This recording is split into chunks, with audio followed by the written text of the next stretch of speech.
J'ai jamais réussi à retenir aucun numéro, que ce soit les numéros de téléphone, les dates en tout genre ou encore mon numéro de carte bleue pour pouvoir payer sur internet sans la sortir à chaque fois. Mais j'ai décidé de changer ça, et pour m'entraîner à retenir des séries de chiffres, quoi mieux que d'apprendre les 100 premières décimales de pi en 24 heures.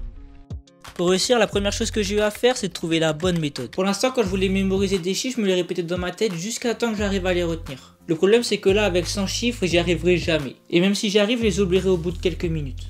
Ce que je voulais, c'était une méthode facile et efficace sur le long terme. Alors j'en ai trouvé plusieurs. La première s'appelle le PAO pour personnage, action, objet. Dans ce cas-là, chaque nombre de 0 à 100 doit avoir un personnage, une action et un objet. Par exemple, pour le numéro 17, je peux penser à un policier parce que le 17 c'est le numéro de la police qui se prépare à tirer, ça c'est l'action, avec un pistolet, c'est l'objet. Le problème, c'est que ça m'aurait pris trop de temps à faire et à apprendre. Alors j'ai continué de chercher d'autres méthodes. Pour retenir les 100 premières décimales de pi, la meilleure méthode pour moi est d'associer chaque chiffre de 0 à 9 à une consonne de l'alphabet, puis de pouvoir créer une histoire avec ces lettres par la suite. Tu comprendras mieux juste après. Et en dessous, il y a Joule. Quoi? Il y a Joule.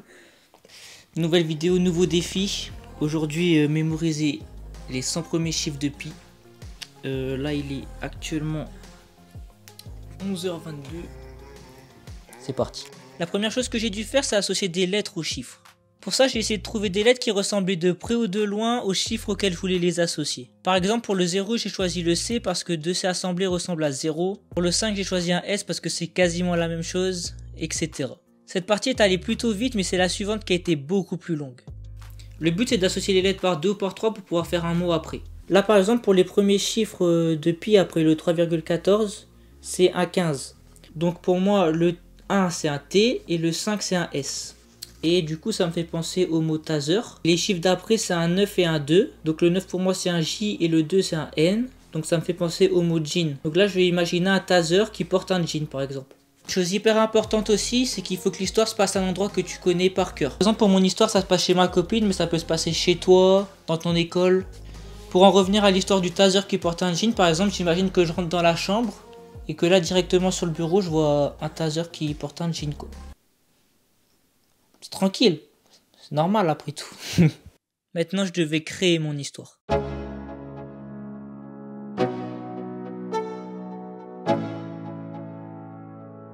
Neuf, 2,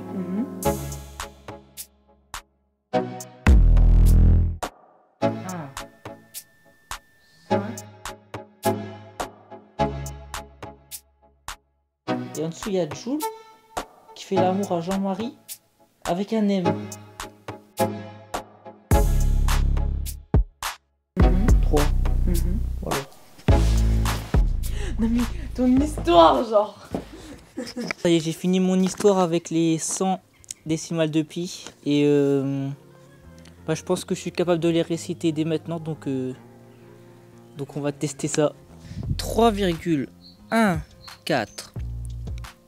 1, 5, 9. Pour t'éviter d'avoir enduré les 5 minutes où je récite pi, je l'ai mis en accéléré. Mais si tu doutes du fait que j'y suis vraiment arrivé, je te mets la vidéo complète en description.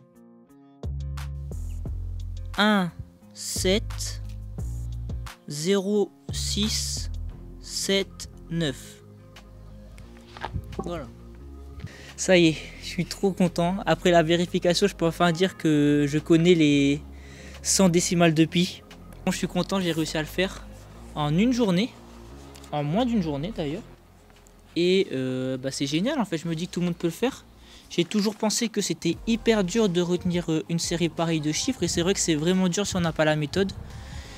Mais une fois qu'on l'a, ça va tout seul en fait. Maintenant que je connais les 100 décimales de pi, la question c'est est-ce que je suis capable de retenir les numéros de téléphone et mon numéro de carte bleue.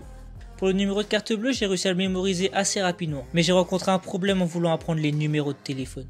Le problème avec les numéros de téléphone, c'est qu'en général, il faut les retenir rapidement. Là, pour retenir pi, par exemple, j'ai pris quelques heures à le faire. Pour retenir mon numéro de carte bleue, ça m'a pris environ 5 minutes. Mais je peux pas demander à quelqu'un dans la rue d'attendre 5 minutes le temps que je mémorise son numéro de téléphone. Donc ce que je vais faire là, c'est que je vais aller sur les pages jaunes et je vais mettre des noms de personnes que je connais pas du tout, des personnes au hasard.